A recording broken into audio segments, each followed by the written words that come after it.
L'hebdo politique. Bonsoir et bienvenue dans l'hebdo politique, votre rendez-vous politique du dimanche soir sur Radio Sensation en association avec TV78, épisode 237. Nous sommes au salon de l'agriculture et mon invité ce soir est la vice-présidente de la région Île-de-France en charge de l'agriculture, Valérie Lacroute. L'hebdo politique. Valérie Lacroute, bonsoir. Bonsoir, merci de votre invitation. Merci d'être avec nous. Alors vous êtes ancienne députée de Seine-et-Marne et maire de Nemours. Vous êtes depuis 2021 vice-présidente de la région Île-de-France chargée de l'agriculture et de l'alimentation. Vous faites partie donc de la majorité de Valérie Pécresse au conseil régional. L'Île-de-France, une région agricole, ça peut paraître pour certains un peu paradoxal, mais pourtant c'est bien le cas. Tout à fait, effectivement, et vous avez raison de le rappeler. On a toujours tendance, vu de l'extérieur, de se dire que la région Île-de-France est une région très urbaine. Eh bien non, puisque pratiquement la moitié des terres sont des terres destinées à l'agriculture, des terres agricoles, ce qui fait notre richesse et notre fierté. Et bien évidemment, l'objectif, c'est de pouvoir préserver ces terres foncières, même s'il faut en même temps pouvoir développer cette région Île-de-France. Donc voilà, des enjeux énormes, et ce salon de l'agriculture est là pour en parler. Alors c'est ça, le chiffre exact, 49% du territoire francilien est composé de surfaces agricoles. La région Île-de-France, c'est environ 12 millions d'habitants et c'est autant de bouches à nourrir, même si on habite en ville. L'agriculture, ça concerne vraiment tout le monde. Oui, ça concerne tout le monde, et c'est vrai que la crise en Ukraine ou même le Covid a rappelé à tous les Français et les Franciliens l'importance de l'alimentation, l'importance de se nourrir et l'importance de manger des produits du territoire, des produits ce qu'on appelle en circuit court. Et c'est vrai que c'est un enjeu pour notre région Île-de-France d'avoir des produits de qualité. Alors le salon de l'agriculture, depuis 1964, c'est un événement important pour le monde agricole. C'est aussi l'occasion pour les urbains, pour les Parisiens et pour la petite couronne de redécouvrir le champ, de redécouvrir la nature, de voir, d'échanger avec les agriculteurs, ceux qui nous nourrissent. C'est un moment particulier aussi pour vous en termes politiques, j'imagine.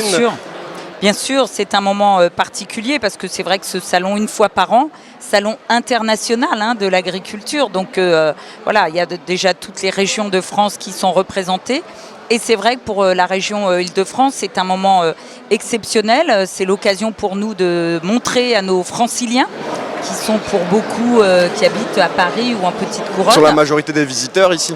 Oui, c'est la majorité. Et puis en plus, c'est la semaine des vacances. Donc c'est l'occasion vraiment de montrer ce qu'est la région Île-de-France, ce que nous avons comme richesse sur ce territoire. Et c'est l'occasion pour nous, élus effectivement de la majorité avec Valérie Pécresse, de démontrer que la région Île-de-France est aux côtés de ses agriculteurs, de ses producteurs, et qu'elle est là pour accompagner au développement de cette région, à la production agricole, alimentaire du territoire, à destination de nos franciliens. Donc c'est effectivement un moment incontournable et puis un moment très sympathique en même temps. Alors l'année dernière, le thème, c'était les retrouvailles après une année marquée par la crise sanitaire et l'annulation de l'édition 2021 à cause de la pandémie. Cette année, le thème, c'est l'agriculture, le vivant au quotidien. Alors qu'est-ce que ces mots vous inspirent, vous ? Alors le vivant, c'est surtout le vivant et le quotidien, le mot quotidien qui est important, et je pense que le thème est bien choisi après ces 2 années difficiles. Alors même si l'année dernière, effectivement, le thème des retrouvailles était important, c'est l'occasion de montrer au travers des événements internationaux que nous avons vécus au cours de ces 2 années l'importance du vivant, de la matière vivante, de l'alimentation, du produit qui est fabriqué et produit par nos agriculteurs, qui doit au quotidien permettre à tous nos franciliens de se nourrir.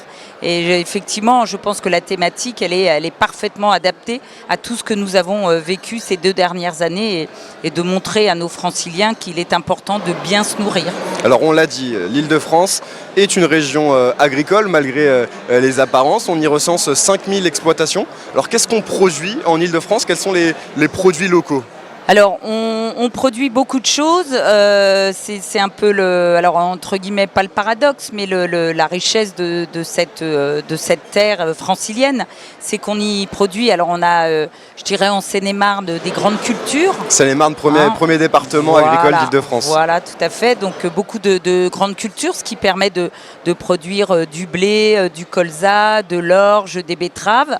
Donc, ce qui permet aussi d'avoir une partie d'exportation, parce que c'est aussi ce qui est important, c'est de nous nourrir au quotidien, mais aussi de pouvoir exporter. Donc, on est plutôt sur cet espace de la Seine-et-Marne, plutôt effectivement sur de la grande culture.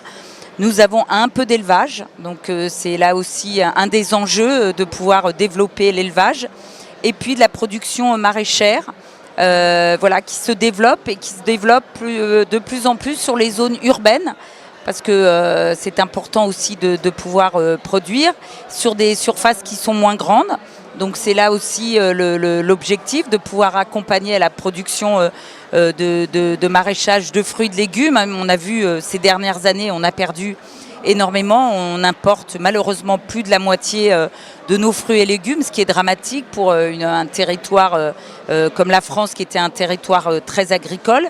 Et puis on est aussi en accompagnement la région Île-de-France vers des pratiques plus vertueuses, puisqu'on a aussi accompagné le bio depuis de nombreuses années au travers de la production maraîchage. Il y a eu une énorme augmentation du bio ces dernières années. Tout à fait, ces dernières années, ce qui était aussi important. Donc voilà, on est assez diversifié.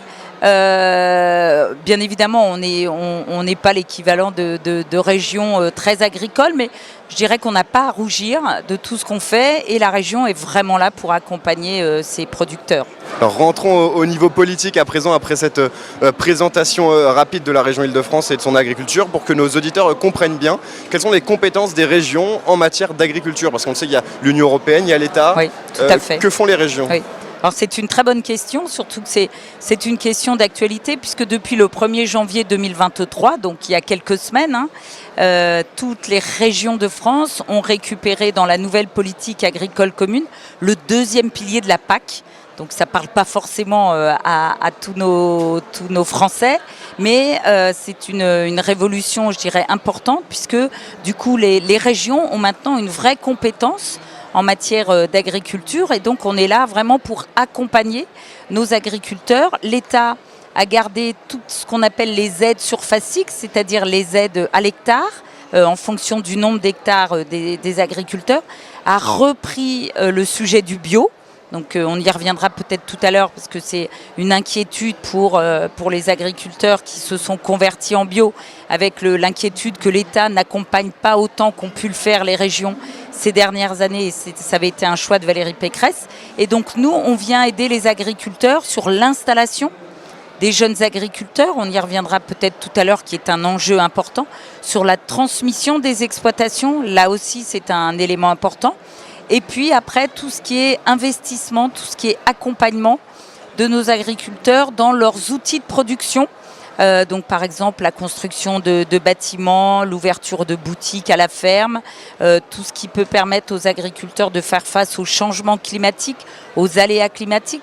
Donc c'est vraiment un choix de la région de pouvoir les accompagner au travers de cette politique européenne. Et puis d'aider aux filières, au développement des filières. Donc on a aidé la filière champignons. On a élaboré un plan de l'élevage que nous allons mettre en œuvre, mais en attendant, on a l'agneau d'Île-de-France. On est en train de travailler sur les jeunes bovins. Voilà, donc vraiment l'objectif de la région, c'est de pouvoir accompagner nos producteurs pour produire sur place et permettre à nos franciliens de manger local. Alors en 2018, la région a adopté un pacte agricole régional allant donc de 2018 à 2030, une période de 12 ans, un pacte marqué par 5 axes majeurs. Alors on va les détailler. D'abord, la préservation des terres et la lutte contre le mitage.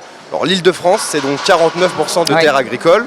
On l'a dit, dans une région où les projets industriels sont parfois nombreux, avec notamment marqué par un développement économique important. Dans les années 2000, 1800 hectares étaient consommés chaque année, contre 500 hectares en 2019, donc il y a eu des efforts. C'est une préoccupation, je dirais, ancienne, de cette lutte contre le mitage en Île-de-France. Oui, bien sûr, c'est une préoccupation déjà ancienne qui va être encore renforcée là encore plus, puisque on est en train d'élaborer le nouveau schéma directeur de la région Île-de-France, le SDRIF-E. Alors on a mis le volet environnemental et en plus avec un objectif national qui est de limiter l'artificialisation des sols. Donc on avait déjà, Valérie Pécresse était déjà engagée dans cette politique de préservation des terres agricoles qui va se renforcer là avec ce qu'on appelle le ZAN, la zéro artificialisation nette. Et donc c'est vraiment un enjeu compliqué en même temps, puisque vous l'avez dit, on est une région qui se développe beaucoup, on a des villes nouvelles où il y a un programme national sur ces villes nouvelles qui est de les développer, d'accueillir des habitants, donc de construire des logements, de mettre de l'activité économique. Et donc du coup, il y a vraiment cet enjeu de pouvoir trouver le bon équilibre entre développement économique, préservation du foncier, production alimentaire, qui veut dire derrière souveraineté alimentaire. On l'a un petit peu évoqué tout à l'heure, mais c'est vrai que cette souveraineté alimentaire, elle est essentielle dans les années à venir. Il y a eu le plan Friche lancé en 2019 tout à fait, sur cette question par la région pour aider donc les collectivités à valoriser des zones qui sont à l'abandon sur leur territoire à travers donc des appels à manifestation. Est-ce que les collectivités ont joué le jeu de ce plan Friche ? Oui, bien sûr, les collectivités ont joué le jeu puisque c'est effectivement et c'est une très bonne politique parce que ça permet d'accompagner les territoires, les communautés de communes ou les communes qui ont des friches sur leur territoire et on le sait pourquoi c'est des friches, c'est parce que c'est compliqué de les reconvertir et ça coûte énormément d'argent. Alors souvent les élus locaux, et moi je suis maire donc j'ai eu le cas sur ma commune, on a toujours de bonnes idées pour reconvertir ces friches, sauf que c'est des budgets très importants et sans accompagnement en l'occurrence de la région Île-de-France, malheureusement, souvent, on ne peut rien faire. Donc, c'est vraiment une incitation à dire on ne va pas consommer de la terre agricole, mais on va reconvertir ces friches industrielles avec parfois des vieux bâtiments, parfois de la dépollution à faire et ça coûte cher. Et donc, c'est vraiment de pouvoir accompagner ces collectivités en se disant il y avait de l'économie, il y avait de la vie sur ces friches. Il n'y a pas de raison qu'on ne puisse pas les remettre en activité plutôt que d'aller grignoter la terre agricole à côté ou d'aller grignoter sur les forêts, parce que c'est parfois aussi le cas, ou d'aller étendre un petit village parce que y a des terres à côté qui ne sont pas forcément cultivées. Puis c'est plus facile quand vous avez un terrain nu de venir y construire quelque chose qu'un terrain déjà occupé par un vieux bâtiment pollué et non utilisé depuis 10 ans, souvent on cherche un peu la facilité. Donc c'est vraiment une politique de petits points, de dentelle, mais qui porte petit à petit ses fruits. Et toujours sur cette question de préservation des terres agricoles, il y a aussi ce dossier plus complexe de Paris-Saclay, menacé par la ligne 18 du métro du Grand Paris Express. Le 10 février dernier, plusieurs dizaines de militants écologistes se sont rassemblés pour dénoncer l'absence de limites précises de la zone protégée. C'est parfois difficile un peu de trouver l'équilibre, justement, vous en parlez, entre les enjeux économiques et les enjeux agricoles. Oui, tout à fait. Effectivement, ce dossier, il y en a eu d'autres, et puis sur d'autres territoires de France où effectivement il y a l'enjeu de développer le territoire, de mailler le territoire, de mieux le desservir pour permettre à des habitants de se déplacer sans grignoter sur les terres foncières, sans déloger un agriculteur. Et c'est toute la complexité du développement. Et effectivement, ce sujet, il cristallise un peu. Donc il faut qu'il y ait de la concertation, il faut qu'il y ait de l'échange. Et parfois, ça nécessite de revoir le tracé de certaines lignes ou de faire des aménagements à la marge qui vont permettre de satisfaire tout le monde et de répondre aux inquiétudes et aux attentes de chacun de nos concitoyens. Deuxième axe du pacte agricole, le renouvellement de la génération d'agriculteurs. Alors pourquoi les jeunes se lançaient moins ces dernières années dans l'agriculture ? Il y a beaucoup de facteurs. Souvent, on fait un petit peu le parallèle avec la désertification médicale et le départ à la retraite de médecins ou l'absence de vocation. C'est vrai que pour les agriculteurs, c'est ça aussi. On a la moitié de nos agriculteurs qui ont plus de 60 ans. et qui vont partir à la retraite dans les 10 années qui viennent. Donc effectivement, cet vieillissement de la population, cette perte de vocation, parce que c'est un métier difficile, surtout quand on a de l'élevage. Il faut être là le week-end, il faut être là toute l'année. Donc compliqué pour nos jeunes qui n'ont pas forcément envie de vivre comme leurs parents ou leurs grands-parents et qui ont envie d'avoir une vie personnelle plus importante. Et puis des conditions de travail qui ne sont pas forcément faciles. Et puis la pression de certains groupuscules, certaines minorités écologistes ou même d'urbains qui sont venus s'installer à la campagne et qui ne veulent pas voir à côté de chez eux une production animale, des champs cultivés, des champs traités. Et donc tous ces événements ont fait que petit à petit, on a eu une perte de vocation. L'objectif, et j'ai envie de dire parfois c'est un mal pour un bien, c'est que la crise en Ukraine, la guerre en Ukraine ou la crise du Covid ont remis en avant l'importance de l'agriculture et de produire français. Et aujourd'hui, on souhaite augmenter ce nombre d'agriculteurs. Alors justement, comment la région peut aider, peut soutenir donc, ces jeunes agriculteurs qui souhaitent... et pour augmenter ce nombre dans les années à venir. Tout à fait. Alors c'est la chance qu'on a, c'est qu'avec cette nouvelle politique agricole commune, dans le cadre de ce deuxième pilier, la région a pour compétence d'aider à l'installation des jeunes agriculteurs, de la fameuse DJA, dotation pour ces jeunes agricultures. Et la région Île-de-France, nous avons fait le choix de mettre le paquet sur cette DJA. Et donc nous allons être la région de France la plus généreuse pour l'accompagnement financier de nos jeunes agriculteurs à leur installation. Voilà, donc le montant, nous allons passer d'une aide de 12 000 euros à 22 000 euros, plus les modulations qui existent derrière, qui vont permettre à nos agriculteurs d'avoir un soutien financier pour leur installation. Parce que c'est effectivement une de nos priorités. On est, vous voyez, à peu près 120 installations par an. Pour être bien et serein, il en faudrait 200 par an. Donc l'objectif, c'est vraiment de pouvoir inciter des jeunes agriculteurs, alors dans le cadre familial ou hors cadre familial, de s'installer sur la région Île-de-France pour aider à la production. Donc céréalière, fruits et légumes, élevage. Voilà, on accompagnera tout jeune agriculteur qui veut s'installer. L'hebdo politique. Toujours avec Valérie Lacrouche, vice-présidente de la région Île-de-France en charge de l'agriculture et de l'alimentation. Troisième axe du pacte agricole maintenant, la diversification. Alors pourquoi c'est important pour une région d'avoir plusieurs types d'agriculture ? Alors j'ai envie de dire, c'est pas seulement pour la région, c'est aussi pour nos agriculteurs.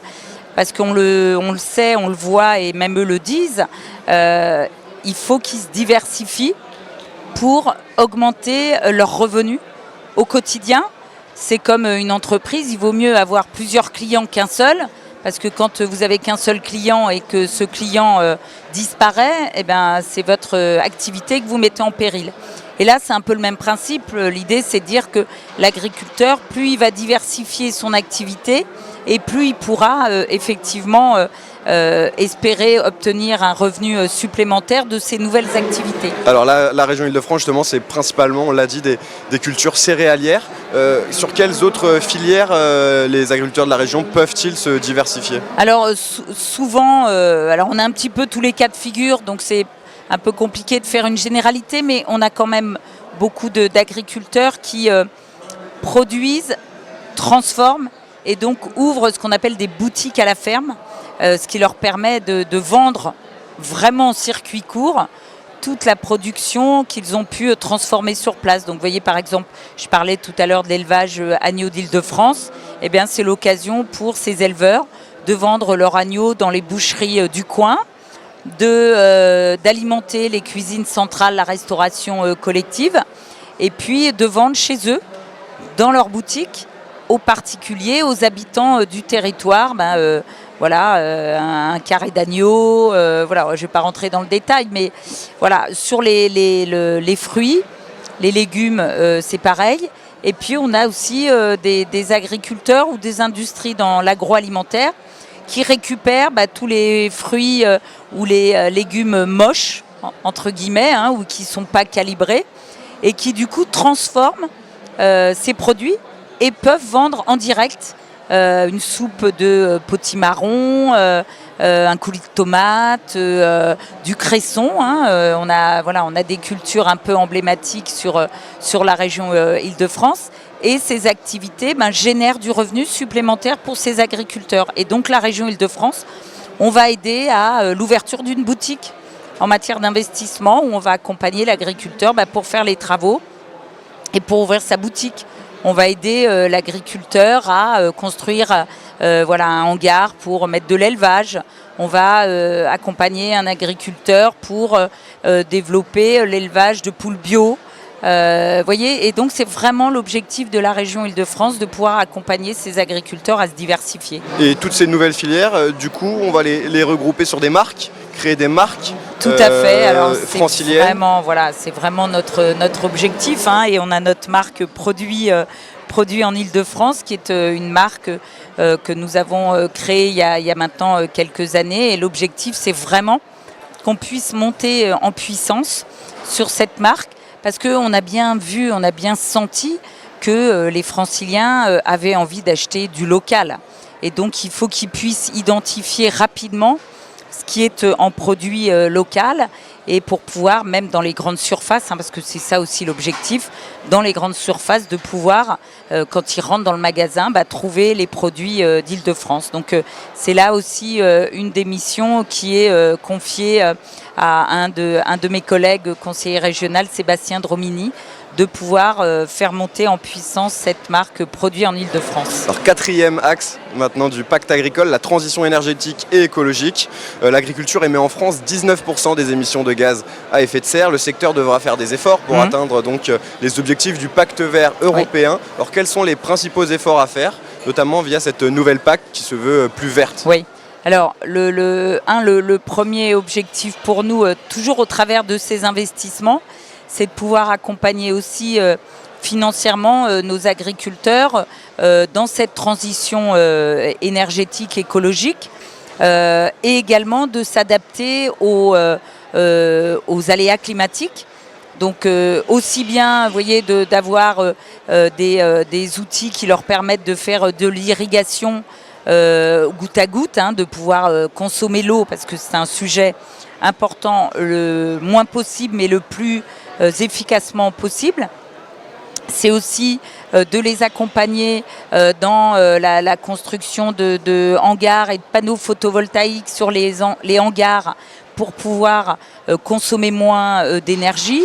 C'est de les aider dans l'innovation, dans l'achat de machines qui peuvent permettre de consommer le moins d'engrais possible, hein, puisqu'on a des machines qui au centimètre près sont en capacité de mettre de l'engrais ou des pesticides, mais juste là où il faut, et beaucoup moins qu'avant, hein, puisque c'est ça aussi l'objectif. Et donc on a une vraie politique dans ce domaine-là pour qu'ils fassent face au changement climatique, et qu'ils puissent aussi se préserver contre ces aléas climatiques. Alors en matière de transition écologique de l'agriculture, il y a aussi les méthaniseurs. Oui. Cette question qui permet de recycler les déchets agricoles pour fournir donc de l'énergie renouvelable, du gaz, de l'électricité.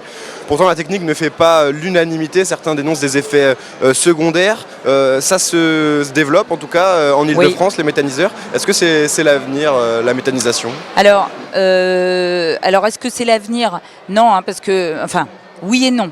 C'est-à-dire que l'idée, c'est vraiment de dire qu'il faut qu'on ait ce qu'on appelle ce mix énergétique. C'est-à-dire ne pas se focaliser sur une seule énergie. Ne pas avoir les mêmes œufs dans le même panier. Voilà, éviter de supprimer la filière nucléaire et puis de s'apercevoir maintenant que finalement, si on avait poursuivi l'installation de PR, on ne serait peut-être pas dans cette situation de crise énergétique. Mais la région Île-de-France fait le choix, effectivement, de développer toutes ces énergies vertes. Et donc, on a depuis 2016 mis en place des appels à projets pour l'installation de méthaniseurs sur la région Île-de-France. Donc, on accompagne, alors on a beaucoup accompagné les méthaniseurs agricoles, hein, avec quand même pour souci, mais la réglementation est là pour s'assurer que les agriculteurs ne font pas n'importe quoi, pour souci bien évidemment que l'agriculteur ne produise pas uniquement pour mettre son méthaniseur. Ça a été la polémique qu'on a pu voir en Allemagne il y a 10-15 ans. La France, c'était justement à ce moment-là, il y a une petite dizaine d'années, fait une petite pause pour regarder ce que faisaient les Allemands et éviter de faire la même chose. Et là, on a depuis 2016 une politique assez incitative financièrement pour aider les agriculteurs à effectivement, quand ça se justifie, quand c'est possible en termes d'acceptation par les habitants et par les élus, parce que c'est ça souvent qui pose aussi des difficultés, de construire des méthaniseurs pour permettre aux agriculteurs de mettre leurs déchets de leur culture, de mettre ce qu'on appelle lessive, de mettre les pulpes de betterave, la poussière alimentaire, et donc de produire de l'énergie qui va être injectée dans le réseau de gaz, qui va permettre de fabriquer du digesta pour de nouveau être épandu sur les terres agricoles, et donc d'avoir un cercle le plus vertueux possible. Donc on a depuis 2016 un peu plus de 50 méthaniseurs installés en Île-de-France. Je dirais que là on est plutôt sur, je ne vais pas dire une pause, mais on est plus sur une croissance aussi importante que les années précédentes. Il y a encore des projets en magasin. Et puis, il y a aussi la méthanisation qui va petit à petit se tourner vers les biodéchets, puisqu'au 1er janvier 2024, les Français auront pour obligation de trier leurs déchets et d'avoir une filière, une collecte des biodéchets. Et donc, il va falloir ces biodéchets les traiter. Donc une des pistes, c'est effectivement la méthanisation.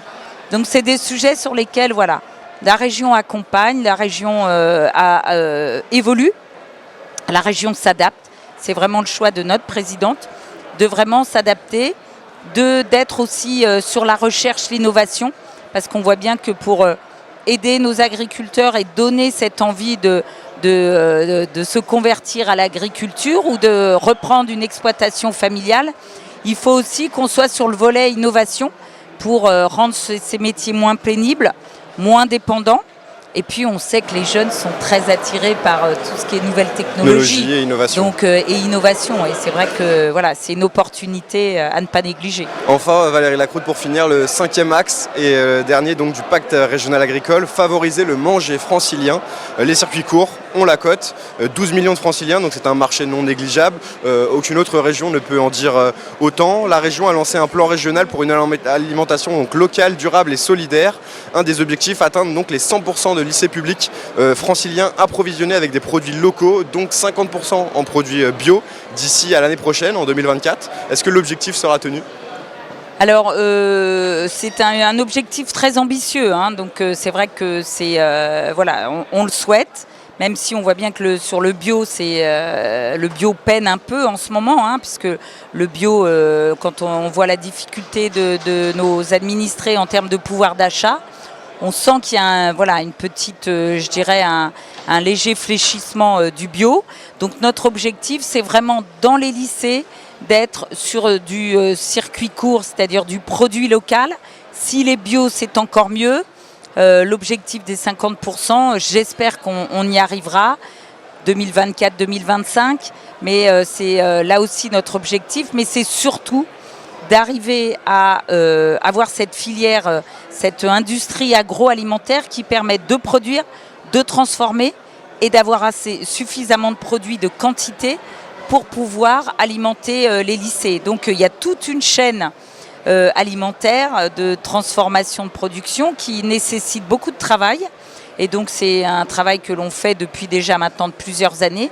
Il y a eu énormément de progrès et donc effectivement nos lycées, nos chefs de cuisine dans les lycées maintenant, grâce à cette plateforme que nous avons mis en place à la région Île-de-France, peuvent aller chercher sur cette centrale d'achat des produits locaux de plus en plus importants, avec un choix de plus en plus important, et puis produits bio. Donc j'espère qu'on atteindra ce pourcentage. En tout cas, on n'en est pas loin.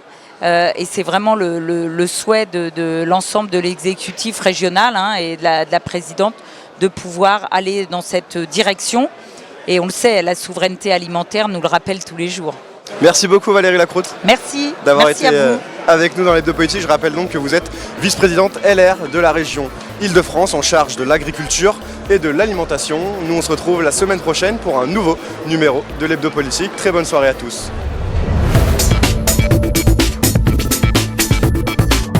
L'hebdo politique.